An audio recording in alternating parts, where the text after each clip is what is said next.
बिस्मिल्लाहिर्रहमानिर्रहीम। अस्सलाम वालेकुम। किचन विद पाक फॉर में हम आपको खुश आमदीद कहते हैं। तो कैसे हैं आप सब? मैं सबकी दुआ से अल्लाह ताला के फजल करम से खैर खैरियत से हूँ। रेसिपी बनाने से पहले वही छोटी सी रिक्वेस्ट कर, अगर अभी तक चैनल को सब्सक्राइब नहीं किया तो मेहरबानी करके सब्सक्राइब कर दें। रेसिपी को पूरा देखा करें, बनाया करें। अगर रेसिपी अच्छी लगती है तो लाइक कर दिया करें। वीडियो को पूरा देखा करें, कमेंट्स करके अपनी बहन को बताया करें और दोस्तों के साथ शेयर किया करें और एक दूसरे को सपोर्ट किया करें। शुक्रिया। तो रमज़ान शरीफ माशाल्लाह चल रहा है। तो आज मैं जो बना रही हूँ वो सहरी के लिए सालन बना रही हूँ। तो उसको सहरी में आप लोग ये बना सकते हैं क्योंकि ये बहुत मीठा और ठंडा जिसको बोलते हैं ना वो वाला सालन है, क्योंकि इसमें कद्दू शरीफ का इस्तेमाल होता है।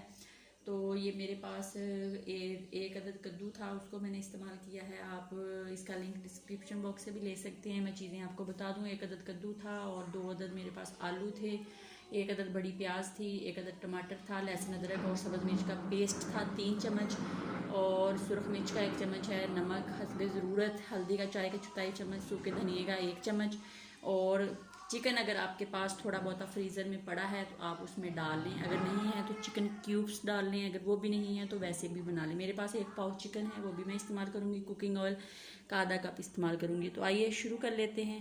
हमारा गर्म हो गया है, अब हम इसके अंदर प्याज डाल देते हैं। बिस्मिल्लाहिर्रहमानिर्रहीम डाल के इसको अच्छे से भूनते हैं, फिर आपको दिखाते हैं।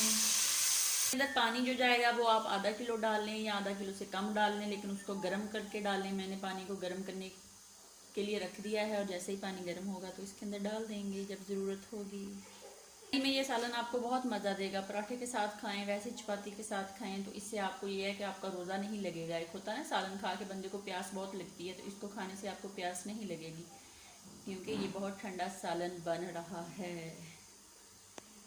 को अच्छे से भून लिया। अब हम इसके अंदर टमाटर डाल देते हैं। टमाटर को डाल के हम तब तक भूनते हैं जब तक ये अच्छे से मैश नहीं हो जाता। हमारा अच्छे से मैश हो गया। अब हम इसमें जो लहसुन अदरक सब्ज़ मिर्च का पेस्ट है वो डालते हैं और इसको 1 मिनट तक फ्राई करते हैं इस तरह।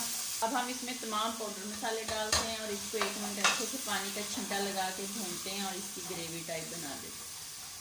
तो ग्रेवी इसकी रेडी हो गई। अब हम इसके अंदर चिकन और आलू और कद्दू जो हैं उनको डाल देंगे। बिस्मिल्लाहिर्रहमानिर्रहीम डाल के इसकी हम 4 से 5 मिनट तक बनाई करते हैं और फिर दिखाते हैं साथ साथ आपको। इसकी 5 से 6 मिनट बनाई कर ली है, तो ये देख लें। ये बनाई करने के बाद इसकी कुछ कंडीशन यूँ। तो अब हम इसके अंदर जो है पानी जो गर्म किया हुआ है वो डाल देते हैं। आप अपनी ज़रूरत के मुताबिक डालेंगे। मैंने ये सारा डाल देना है, फिर इसको मैंने पका के गाढ़ा करना है। तो आप भी अपनी ज़रूरत के मुताबिक इसमें पानी डालें और इसको फिर पकाएं। जितना ये पकेगा और इसकी जितनी बनाई हुई है वो उतना ही ये मज़े का बनेगा। जिस तरह बाज़ लोग जब बकरे के गोश्त देग में पकवाते हैं तो उसके अंदर वो कद्दू या टिंडे डालते हैं बड़े बड़े काट के।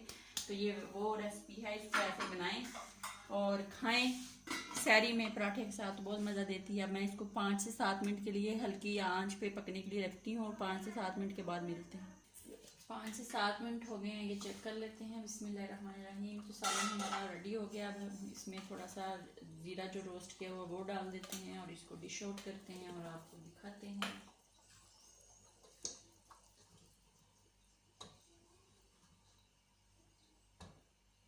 तो आइए डिश आउट कर लेते हैं। बिस्मिल्लाहिर्रहमानिर्रहीम।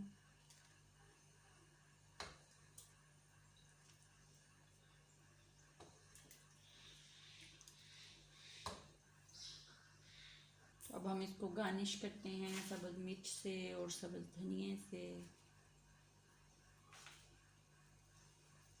बनाएं, अपना बहुत ख्याल रखें, खुश रहें, सहरी में इस्तेमाल करें, दुआओं में याद रखें। ज़िंदगी रही तो कल किसी नई रेसिपी के साथ फिर हाज़िर होंगी।